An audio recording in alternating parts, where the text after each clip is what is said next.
pledge allegiance to the flag of the United States of America and to the republic for which it stands, one nation, under God, indivisible, with liberty and justice for all. I'll call the, I'll call the meeting of the Common Council to order, please. Call the roll. Councillor Olson. Here. Councillor Hennessy is excused. Councillor Bender is excused.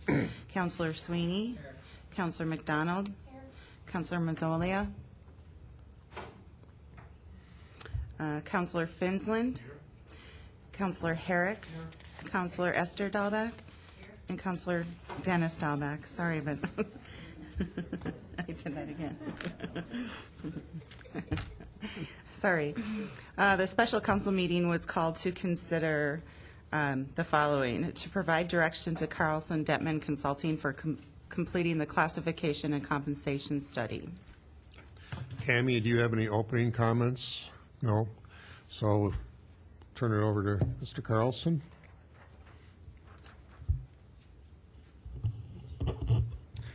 Thank you for joining us this afternoon. A couple of pieces of business that I'd like to try to transact with you today. First of all, a progress report on where we are, but I should introduce as well, Jenna Bidwell is with me as well. Jenna is a member of our firm, and she'll be doing some of the data analysis and collection associated with your study, and I asked that she be present today. In part because of the subject matter that we discussed with department heads. Today I met with all of your department heads and your division managers in separate meetings. The purpose of meeting with them was several-fold. One was to check on how we're doing on completing job description questionnaires, and that's going well. They should be transmitted to us fairly soon. The report is that employees took their assignment seriously, devoted substantial time to completing their questionnaires, and we're hopeful that we'll have a very accurate basis for doing our evaluations. We will then take that documentation that's submitted to us, and we will use our proprietary point factor job evaluation system to evaluate jobs. And the advantage of that type of system is we can look at a lot of different kinds of work, and a city is that type of organization. You do a lot of different kinds of things so that we can do internal comparisons of job responsibilities. In meeting with the department heads, there are three primary questions, additional questions that we put to them that we discussed their answers. The first question is, do you have particular problems involving pay and classification that you would hope we could resolve as a part of this study? And in other words, is there something broken we need to fix? And folks, you know, gave us a pretty good discussion of things that may be of concern to them, so that as we're evaluating jobs and measuring markets, we can take those matters into consideration. The second question is, are there things going on within your department involving organizational change that we need to be aware of? One of the big changes that most communities are going through, and you're like that, is some fairly substantial turnover of very experienced employees.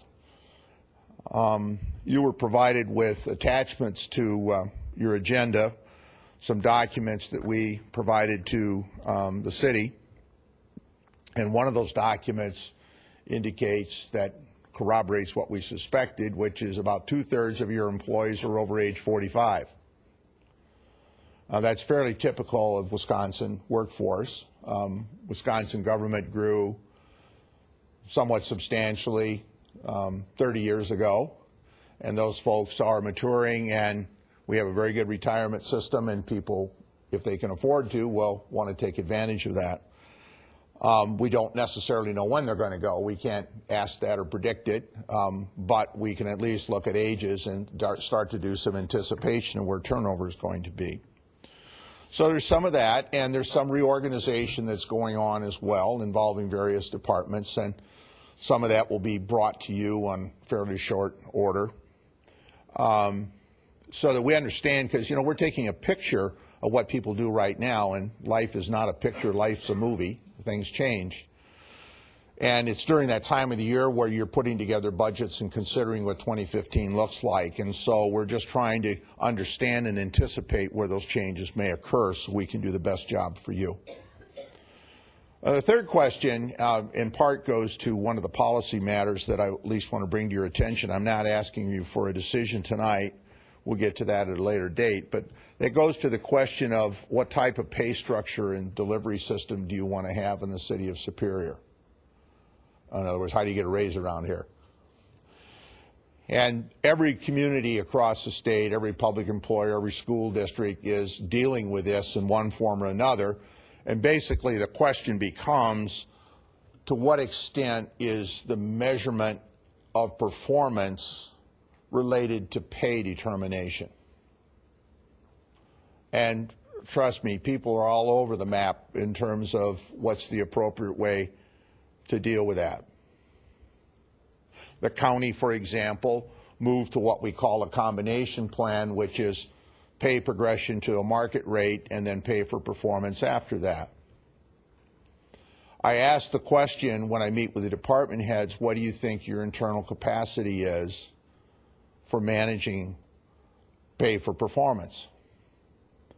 And I think it's the collective opinion, and I agree with this opinion, that you are not ready for that. The basic requirements of a pay for performance system are that you've got a good, solid evaluation system in place, so you can do this consistently, that all your managers are well trained in how to do it, and the employees trained as well, and that the council is prepared to fund it on an adequate basis and manage it consistently, and trust your managers to do evaluations of employees in a consistent and fair manner. Now, it's not a question of whether your people have the ability to do that. I think it's a question of training and timing. And I would suggest to you that probably, and of course you can decide otherwise because this is under your control, when we get to this stage of the pay plan, I probably will show you two alternatives, one of them that involves pay for performance or an aspect of it, like the county's plan, and another that is a more standard step system that you're used to. But in any case, a requirement that no employee receive a pay increase unless their performance is evaluated at least annually and they're viewed as being performing up to expectations. You may set in some sort of standard of review of that if somebody feels they're being evaluated inappropriately, and we can work that out. But I think it's the considered judgment of your department heads that you're not ready for prime time on pay for performance just yet. Doesn't mean you can't get there, but it would be a major step up just to have every employee annually reviewed in a consistent manner. If we could accomplish that, everybody has said that is a major step forward in and of itself. And I think that would make you similar to a lot of other communities in the state in terms of how they're progressing on this important matter as well. So I've had good conversations, Jenna and I had good conversations with all your department heads and managers. I think we've got a pretty good grasp on the dynamic of the organization, what's happening within the organization, some of your history and so forth, and as we're absorbing that and becoming more familiar with how you're structured. Every community has its own culture and its own way of dealing with these things, and so a good pay plan fits the organization that we're designing it in. And until we're further along, we don't know exactly, how the suit should fit. So bear with us through the project, and we'll get you there this fall.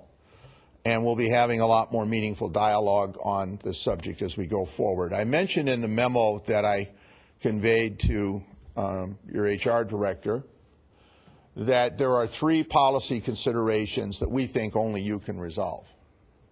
And one is, what's the market going to be that we're going to compare ourselves to? And the second question is, once we know that, what position do you wish to take in the market? Do you want to be a high payer, a low payer, a middle of the road? And then the third question is, that one I just mentioned was, and so how should we structure pay? How do you get a raise around here in the future? We'll return to items 2 and 3, position in the market and structure, at a later date as the study progresses. But the question we really wanted to get in front of you today, and it's timely to do that, is who are we going to compare you to? What's the market sample we're going to draw from? Because we want to get busy on doing that so we can move this study forward. So what I provided to you in the memo is the list of the communities that traditionally you have used for purposes of comparison. And the history of that, as I understand it, is you, like most communities, arrived at a set of comparables through collective bargaining, because in interest arbitration, we usually either negotiated or arbitrated out a set of comparables, and then for about 40 years they had life. And you use these comparables as well for your non-represented employees in doing comparisons. And I presented you with that list and showed you the population, because that's how you've sort of kept track of things in the past. My concern with that, then, I believe there are 9 communities on that list, plus Douglas County was also included in your list of comparability. And that's what you've done historically. In our business, we like to have larger samples than 9. The reason is that in many cases, some communities might not have positions that are comparable. As an example, there are communities that now contract out for assessment services, or they have combined services with a county or whatever, so we don't get one-on-one position matches. And you don't want to have small sample sizes in comparison, because then any one organization can sort of skew that data. You want to have a bigger sample. So I looked at communities, I took a list of all communities in the state, and I organized it according to population, and I looked at geographic and so forth. And then I added statistics for adjusted gross income per tax return, that's U.S. Census provided data, as well as equalized value per capita, which is, most people would say it's some measure of taxing power. And I took all that information and I excluded the communities in southeastern Wisconsin in the immediate Milwaukee area. Most people would say that's sort of a unique economic environment. Typically, those communities will compare themselves to each other. We're just starting a project, for example, in the city of Kenosha. They typically wouldn't say, let's compare ourselves to Superior. They'd say, probably we need to look down at Lake County, Illinois, and communities that are in, a 4 or 5 county area in southeastern Wisconsin. So I gave you that longer list that I think's now got about 18 communities on it or so.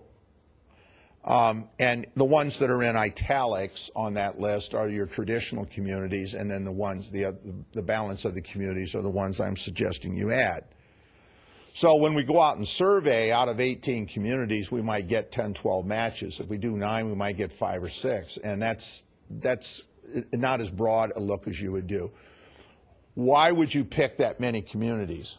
Well, I would suggest that that list probably has the most relevance for department heads and managers. If you were recruiting a police chief outside the community, if you decided to go outside in a recruitment, you probably would do a statewide community recruitment anyway. You might go into Illinois. Some people do that, and find people who are retired and bring them up here. But I would think you probably would do a statewide look. If you were looking for a broad recruitment for a utility director, as an example, or maybe an HR director, a finance director, you probably would do, you want to be competitive with this group. And certainly, this is the type of community you could lose somebody to. And what's happening around the state, so you know, is recruitment has really picked up. People are really starting to move. Now that the housing market is relaxed a little more, people more comfortable selling their houses. If you got a significant other that has to find a job as well, you can find a job. And so we're starting to see prices bid up, particularly with all these communities that have experiencing turnover the way you do. So I would advise you, you don't have to take the advice, I would advise you that a broader set makes more sense. I would also suggest that in addition to Douglas County, I think we ought to look at the school district for jobs that are comparable. There'll be some maintenance workers, custodians, et cetera, some financial positions and so forth. Indian Head Technical College, we do their work. I know their jobs well. Probably the University of Wisconsin Superior campus, they'll have some jobs that are comparable to, similar to jobs that you have here. And I think we ought to go over the bridge and take a look at St. Louis County and the city of Duluth. When you look at for example, at the Bureau of Labor Statistics data for this region, you are classified with St. Louis County. That's who you're grouped at when you look at a BLS wage survey. This is the labor market that the Bureau of Labor Statistics is saying is relevant. We're suggesting that we look at both private and public sector data. I'm not sure yet how we want to weight that data, but I think we would want to show you the results from both surveys, and then you make the call as to how to weight that data and what to exclude and what to use. But if I'm going to the labor market, I want to go and throw the net out as broad as I may possibly need it, because we can always take things off the list if we feel that it's not a comparable match. Now, I know that as you cross the bridge, the pay tends to be higher. But in a broader sample of 20 organizations or so, that's going to be mitigated, because no one higher payer is going to influence the data that greatly. If you have a smaller sample, then it can have a bigger impact. Now, for example, we're reporting out a study right now in a smaller county, rural county outside of Madison, and they said, well, we abut against Dane County. We've got to include their data. And when we looked at the data, yeah, Dane County pays a lot more than the surrounding counties, but it's only one of 20 counties we're looking at. So we know what it means to be competitive, because they are taking our people. We're kind of a farm team for Dane County in this particular case. We can live with some of that, but we can't live with it constantly. So our suggestion is that you use this broader list. If there's any community on here that you don't want to use, we'd prefer you tell us now.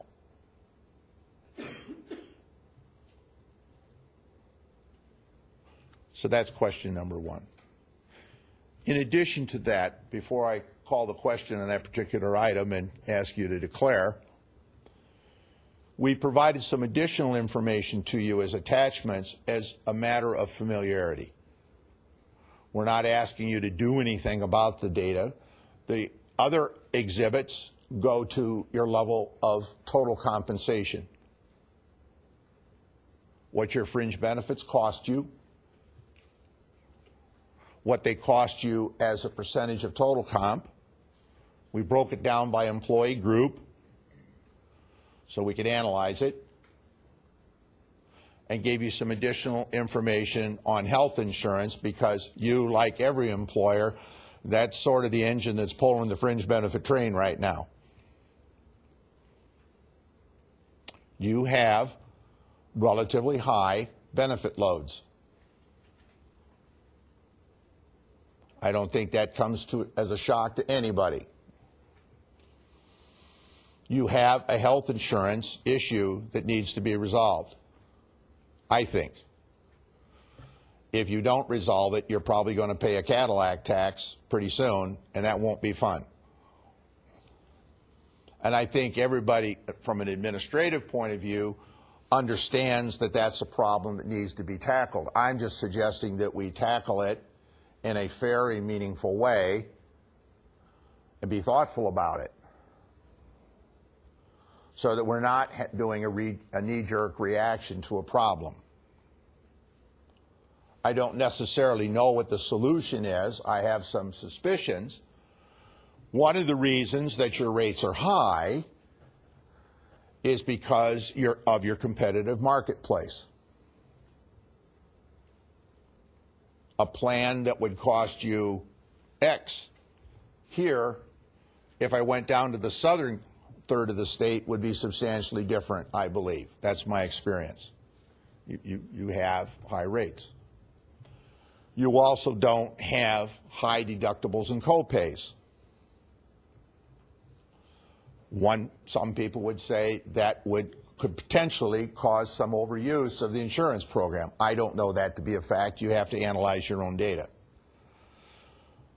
You also have an older workforce. That tends to drive up insurance costs. If 2/3 of your employees are over age 45, well, you know, one of the things people do before they retire is they get their parts fixed. That's been my experience anyway.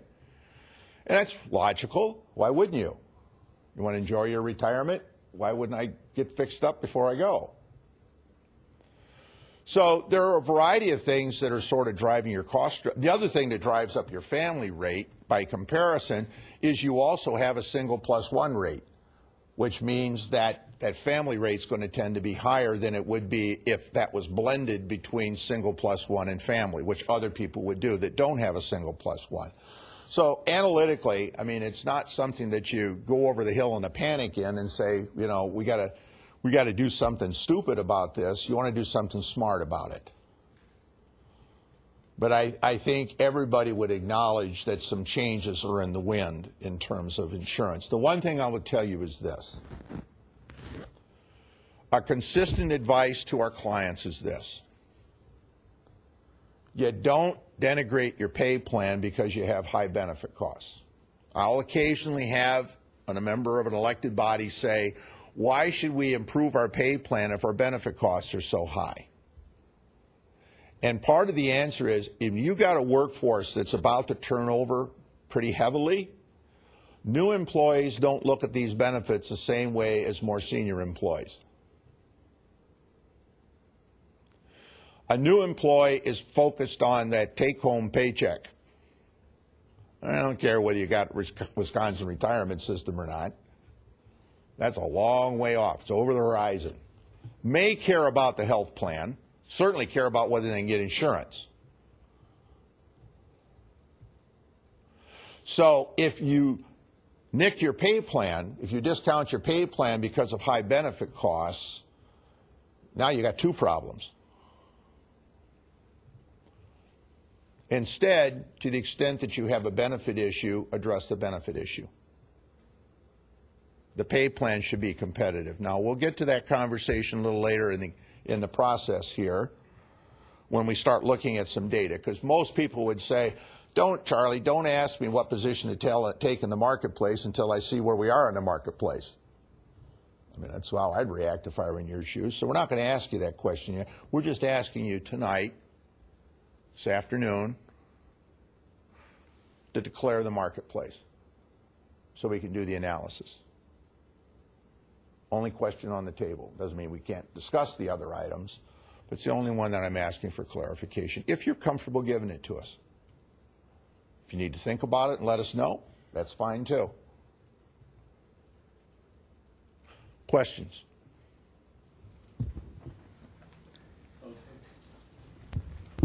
My first question has to do with, and I don't know this to be true, but I believe it to be true, we try to promote from within, okay? Whether it be whoever it be, okay? I think we give them an advantage, or we try to, because that's been a successful method for many large companies. They promote from within. So if that's true, okay, I agree with Duluth, St. Louis County, maybe Carleton County, Cloquet, I don't know where they. I don't necessarily agree with some of these others. You said Milwaukee is a problem. We separate that out. there's also some suburbs of Madison here, which would be a high. So I'm saying if our overall objective, and I think I know what it is, but perhaps everyone would have to tell me again, is to provide a good wage for the people that work for the city of Superior and good fringe benefits. If we promote from within, if that's our objective, and we can't always do that, I understand that. But to broaden to 18 some of these, I think that we should, in terms of a weighted process, some of our closer communities ought to be weighted somewhat heavier than, well, I don't know, where's the furthest city from Oshkosh maybe is a pretty distant. So that's my first comment. And I guess I'm looking for, do you agree with that or do you disagree with that? I don't disagree with it. Let me tell you the logic behind this list so we can then discuss whether they're appropriate or inappropriate. One of the things that struck me when I looked at your traditional list is it included Beloit. Well, that's pretty far away. I used to be the personnel director in Beloit. I don't think we use Superior as a comparable. So for one reason or another, that got into your list historically. And I'm not going to take, if it's been a historic comparable, I'm certainly not going to strike it from the list unless you say, yeah, let's strike it from the list. So in terms of geographic reach, if Beloit was in, looked to me like pretty much anything in the state that's of reasonably comparable size, excluding Milwaukee, was probably fair game. And that's what caused all the others. That's sort of was the boundary condition that said, well, if Beloit's in, then we ought to probably take a look at any other community that is at least roughly of equivalent size, as long as the demographics didn't get wacko on us in terms of the other numbers. The closest I think I crept to Milwaukee was West Bend.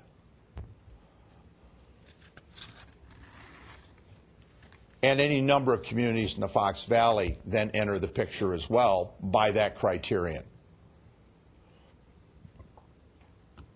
For example, Sheboygan has been in your list traditionally.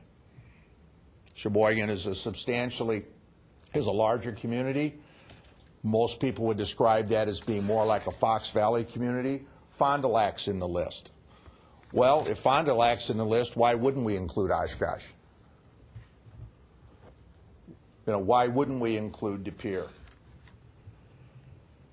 That's the logic. There isn't anything more scientific to it than that.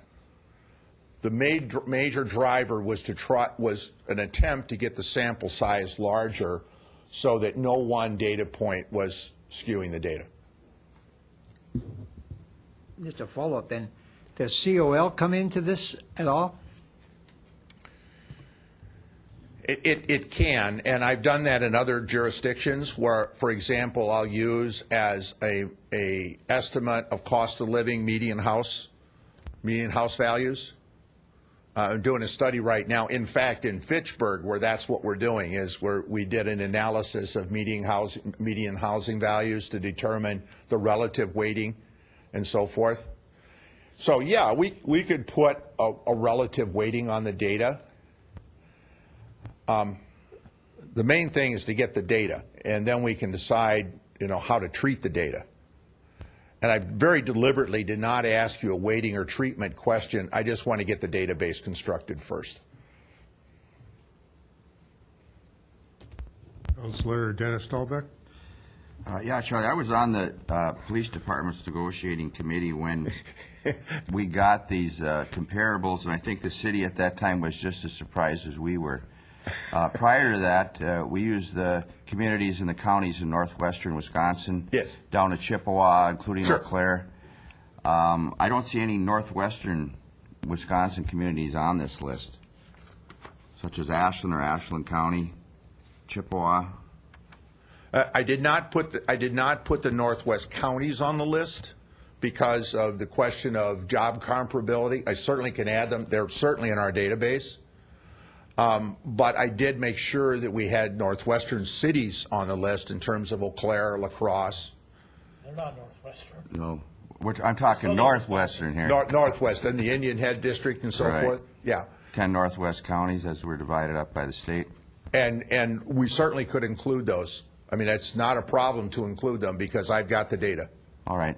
And then the only issue I have other than that is including St. Louis County and the city of Duluth. I know back when we did negotiate, we always wanted to get them included because they are substantially higher. And I think the only thing you'll find over there that the pay is lower is their teachers than superior teachers. But other than that, they are substantially higher in every job. The hard thing for me as an analyst, I mean, obviously, this is a decision you can make. I mean, and that's why we're here.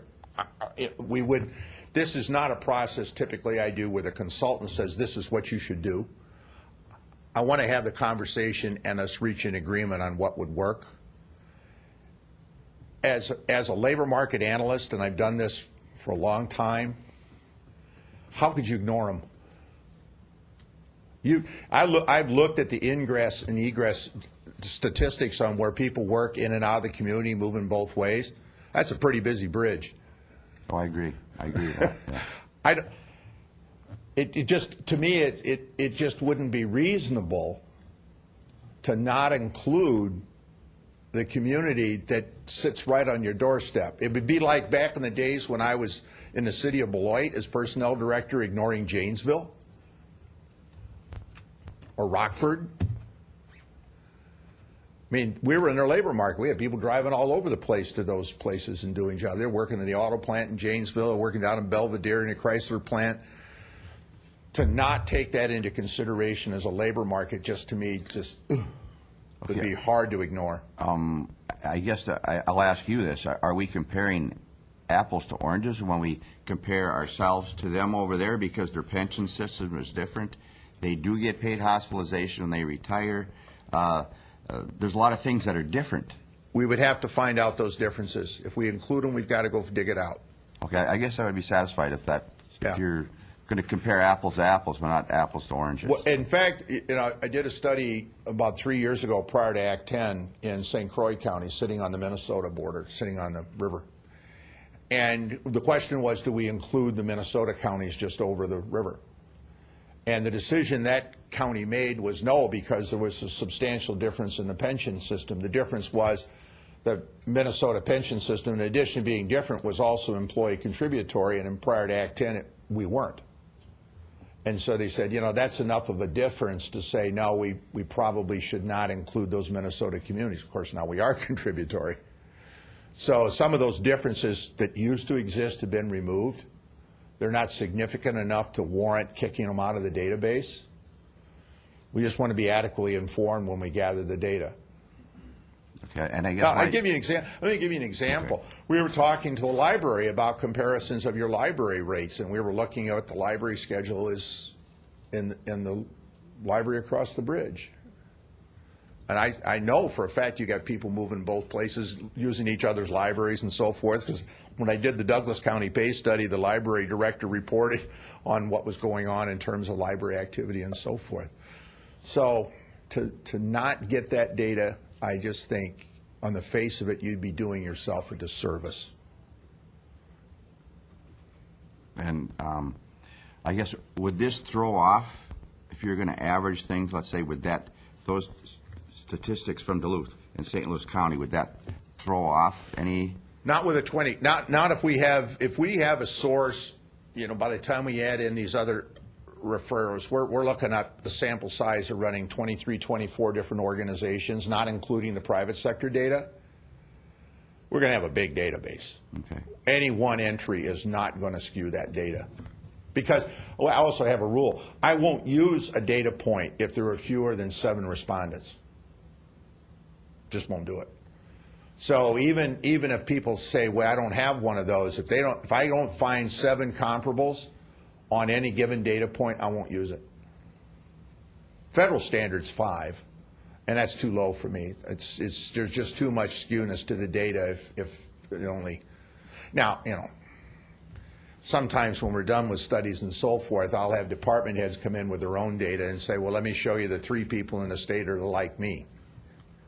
Well, I won't use that as a data point. because that just isn't that isn't reliable data. It's not a good match.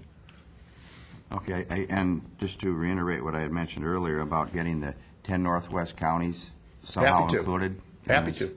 Okay, thank you. Councilor Herrick? Yeah, just a few questions here for you. One, on your pie charts, you have a category mentioned as legally required. Can you tell me what that Yes. involves? Sure. Social Security, workers' compensation, and unemployment comp, Okay. including Medicare. All right, thanks. Yeah.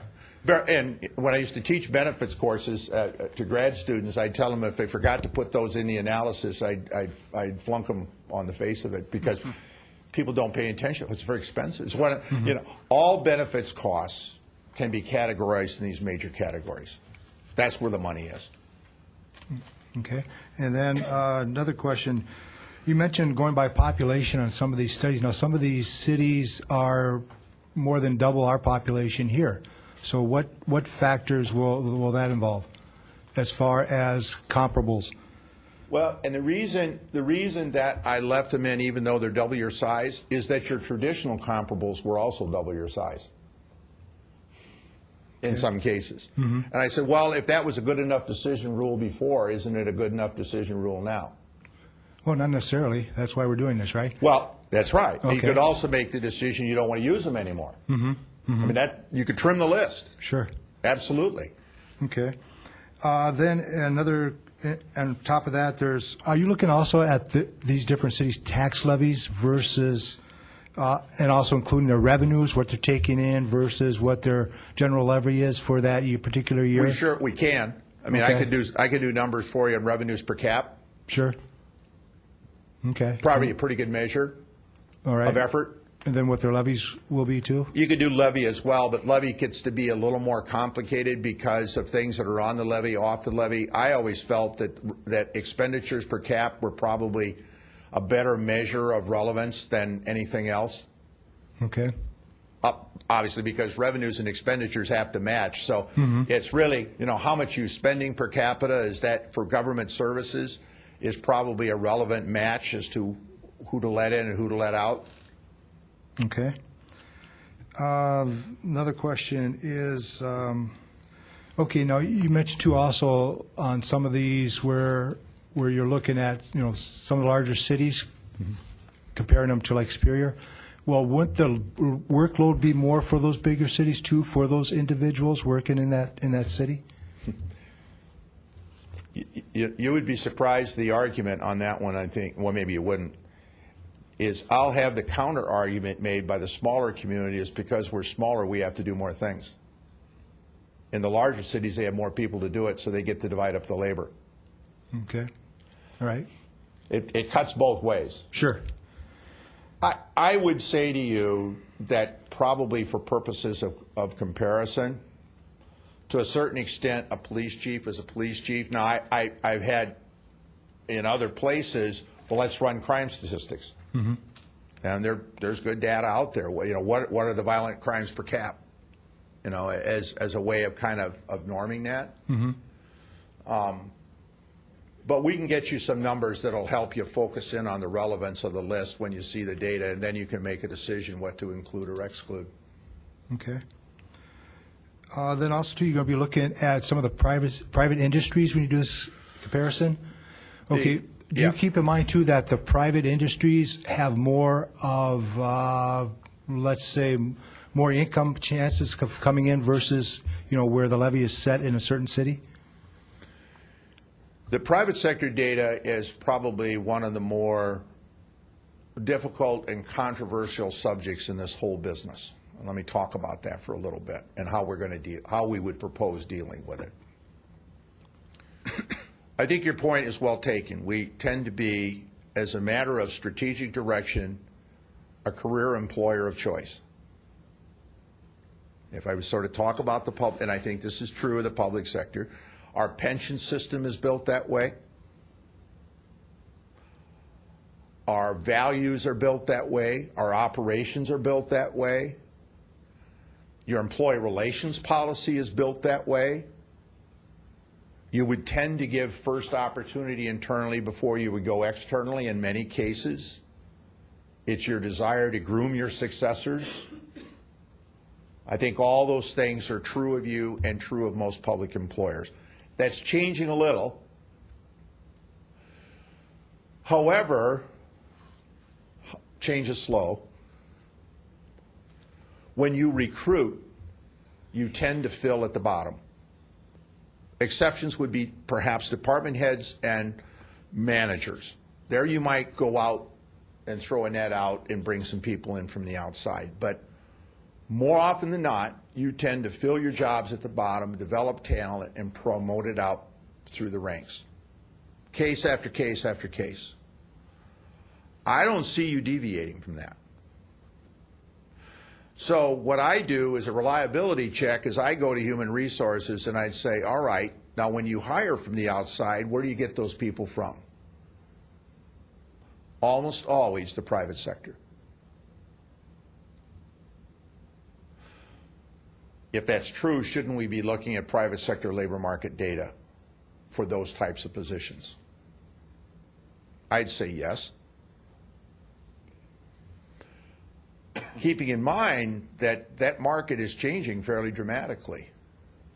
You know, I was asked the question for a high-skilled job that one department is considering employing. It says, so what's the going rate for this job? And so I said, okay, well, test the consultant here, and I fired a number back at him. I said, about $31 an hour.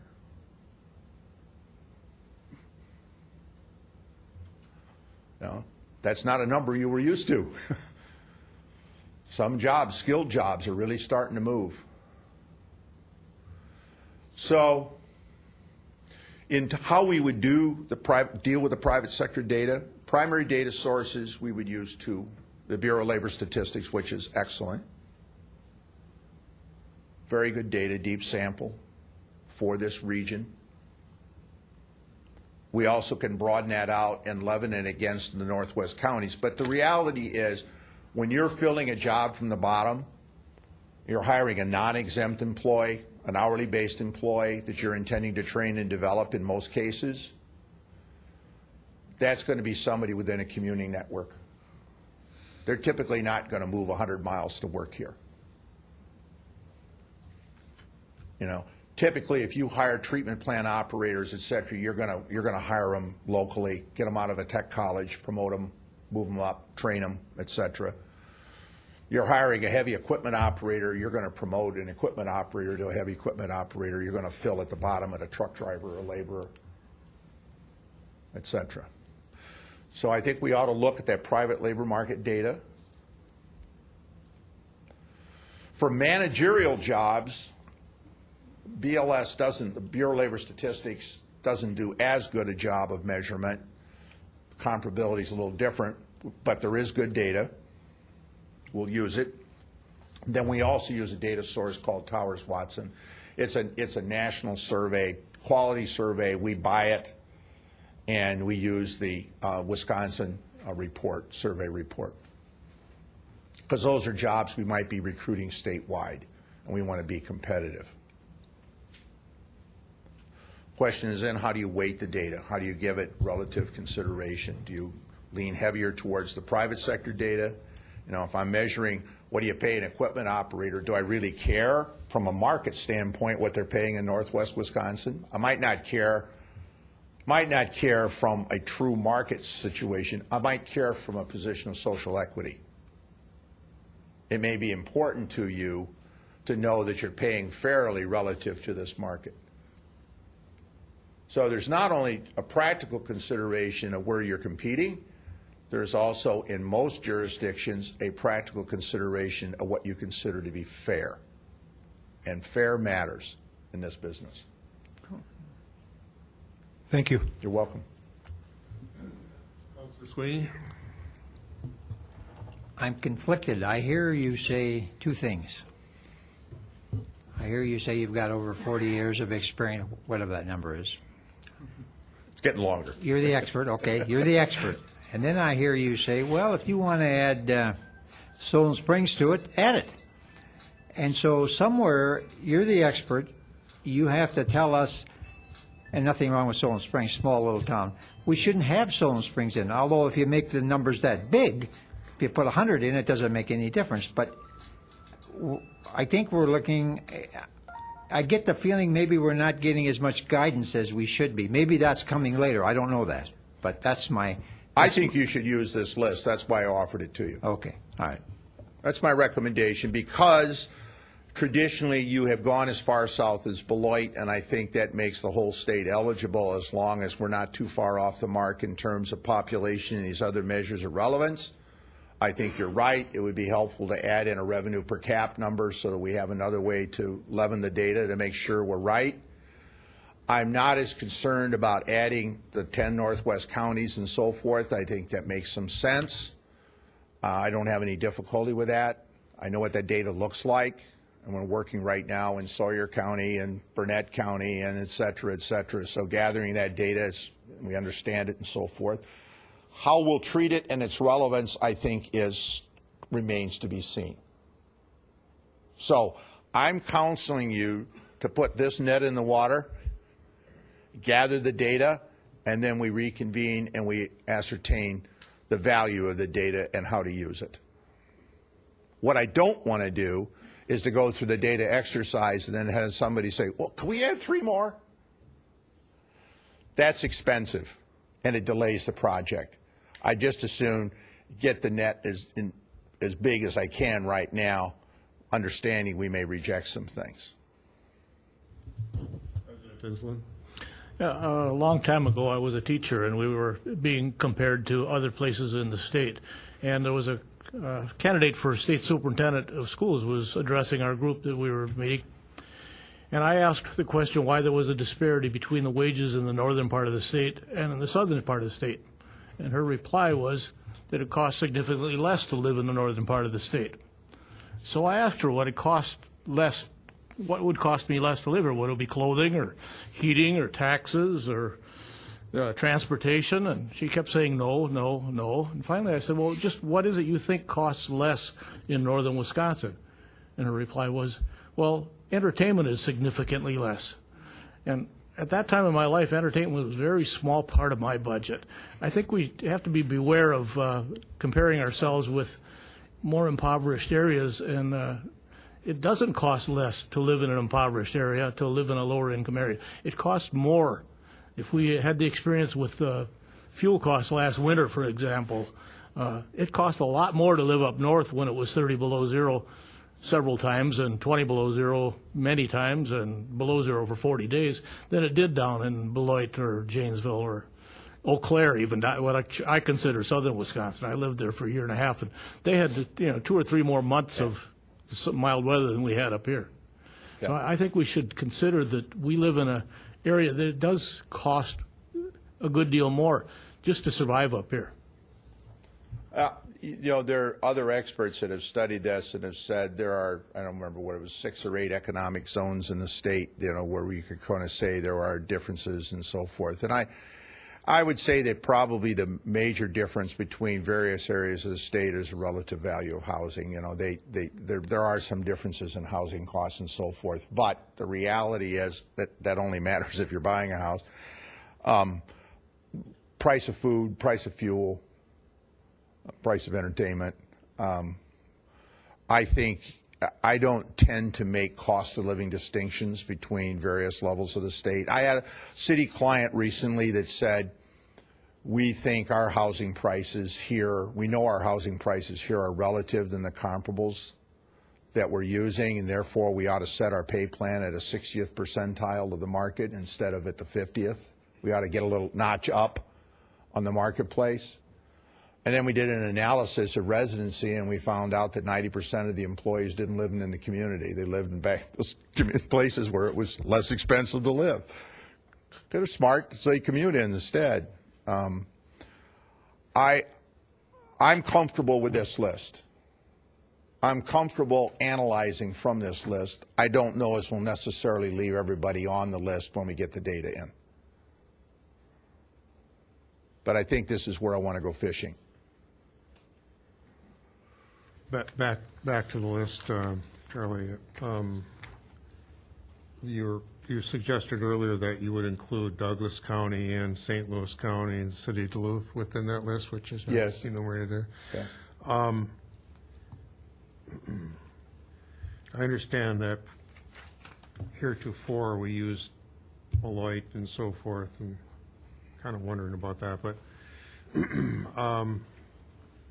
La Crosse, for instance, perhaps it's logical because it's a border city again. I don't know. University. Yeah.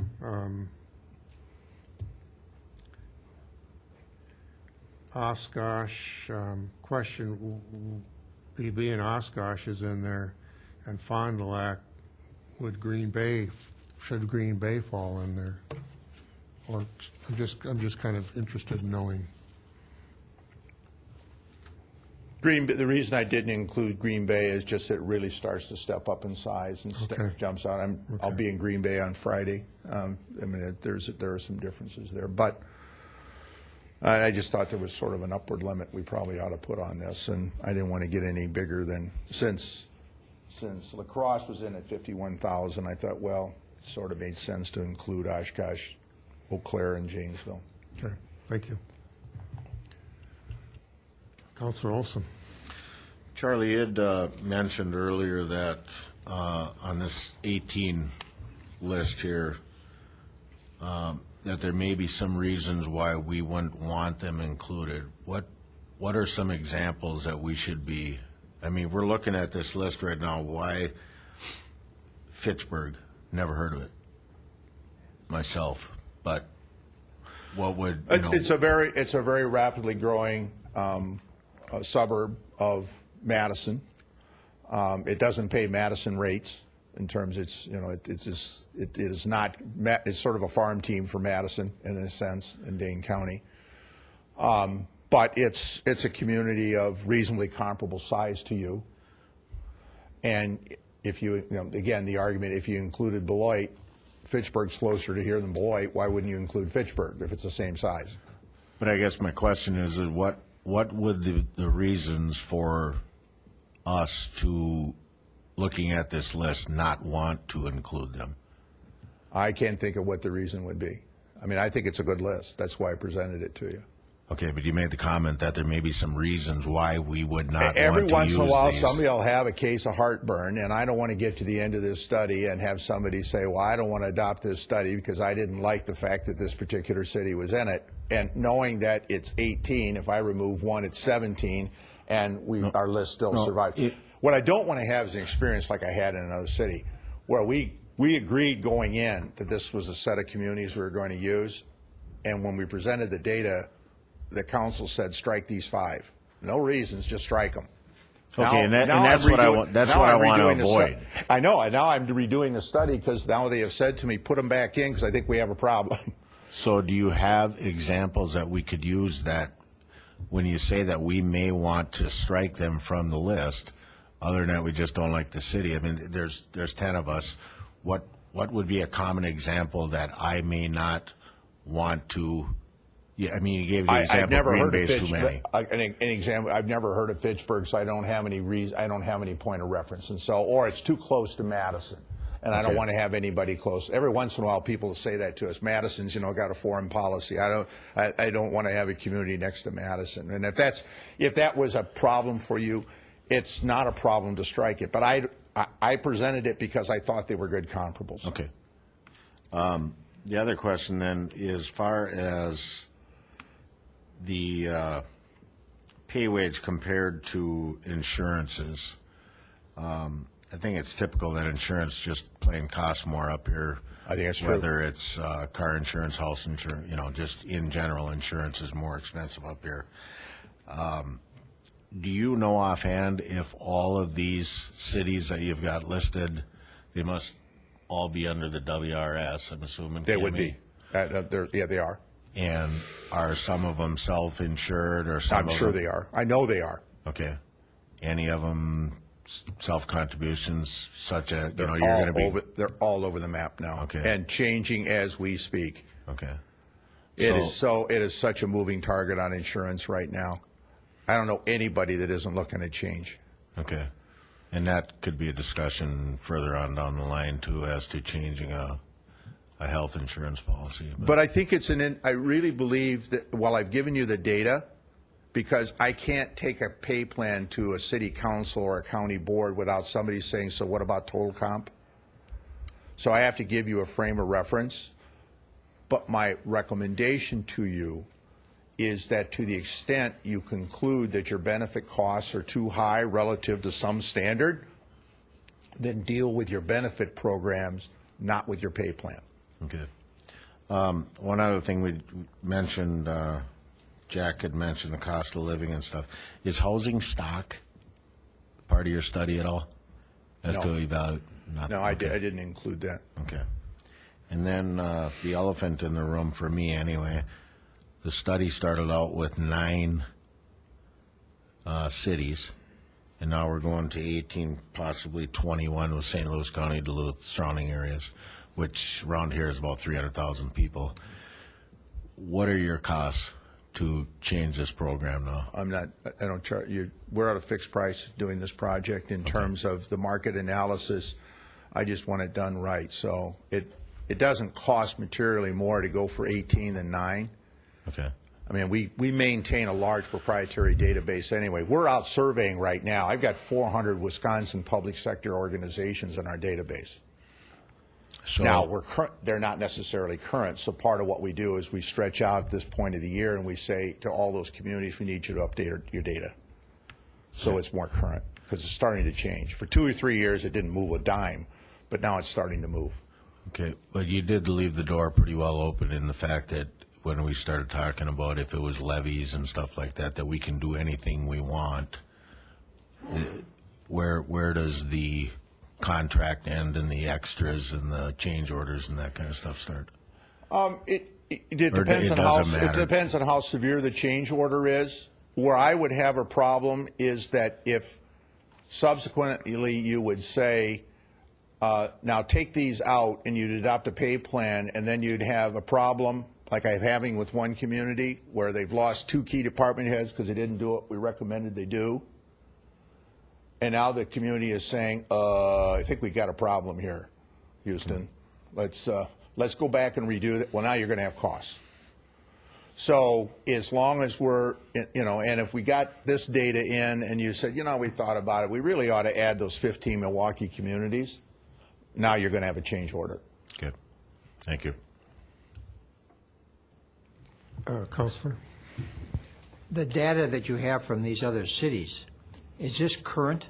How current is it? We're in the process of updating it now. Every year we go back and we ask communities to update their data. So we will get new, or you will, when you do this, will get new? Oh, yeah. Okay, all right. Yeah, we're freshening the database right now. Okay, The lady who's doing that is sitting right here. okay, thank you. Charlie, I'm very pleased at what you brought to us tonight, and keep up the good work. We will. Counselor Olson? Just one silly question. Is anybody using Superior right now that you know of in a study? Good question, Dan. And I don't remember. I don't want to misspeak. I don't know. We did Marshfield last year. I don't know if we used Superior or not. Why not? We're the best city to live in Wisconsin. I'm sorry. I just don't remember. And my wife and I were discussing that, why we are the best city to live in Wisconsin. We figured that out. We're the furthest from Madison. Tinsel City. My criteria are very simple. I found a great coffee shop in the old city hall. Okay? I found good beer and good pizza. I'm okay. Counselor Sweeney. Can I just go to this pie chart for 1 second? I know that's not today's topic. Sure. But you have on chart 1, it says basic payroll is 11,000,004. I think it's pie chart 1. Yes. 11 million? Yes. Okay, that's the total amount. And then it says the next pie chart is non-union, which is 7,700,000. So that leaves roughly 3.6 million of union jobs. But then when I look at the next two, the fire department, the police department, I get that. So is this accurate? Yes, I think so. It's your data.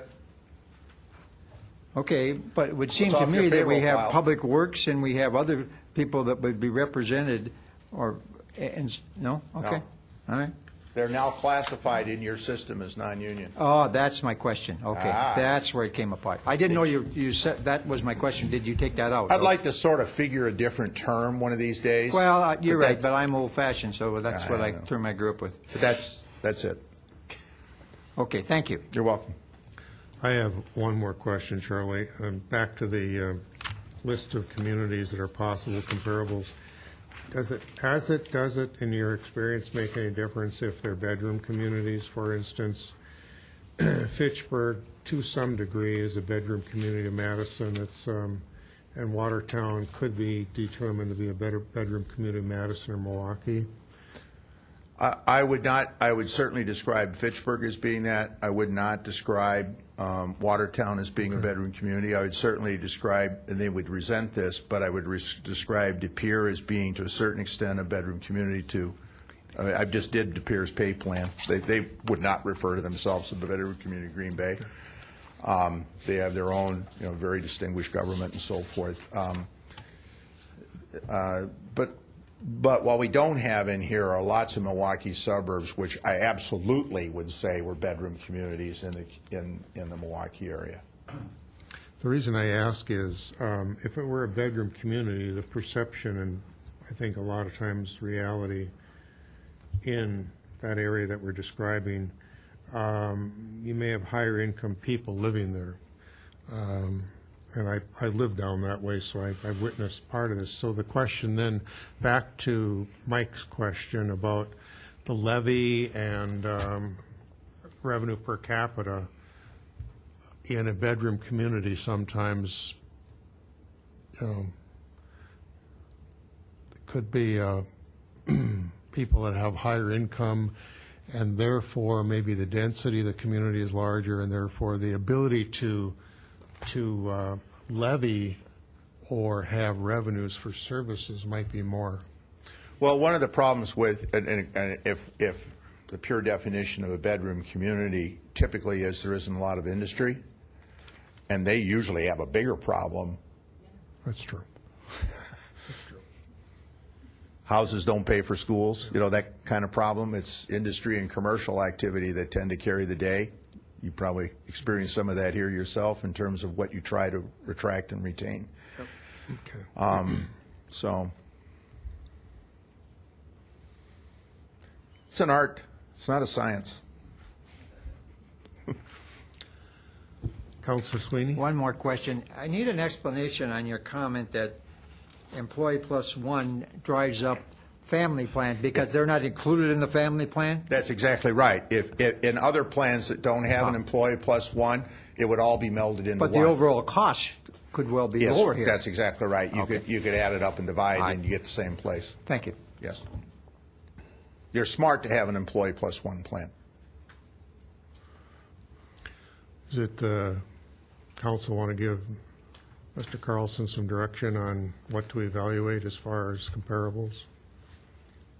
I would say go along with the comparables that he's listed and look at the other ones that have been suggested, I will. and good to go. If that's a motion, I'll second it. Okay, I'll make that in the form of a motion. Further discussion before we act? If not, all in favor signify by saying aye. Aye. Opposed? Motion carried. Thank you again, Charlie. Thank you for your time and making us a special night. Thanks. Thank The you. reason I do this is because if it gets buried on an agenda with other items, it's just too critical an item, and it's just, we need to be able to focus on this and get it done. So thank you. Thank you. I'll entertain a motion to adjourn. I'll adjourn.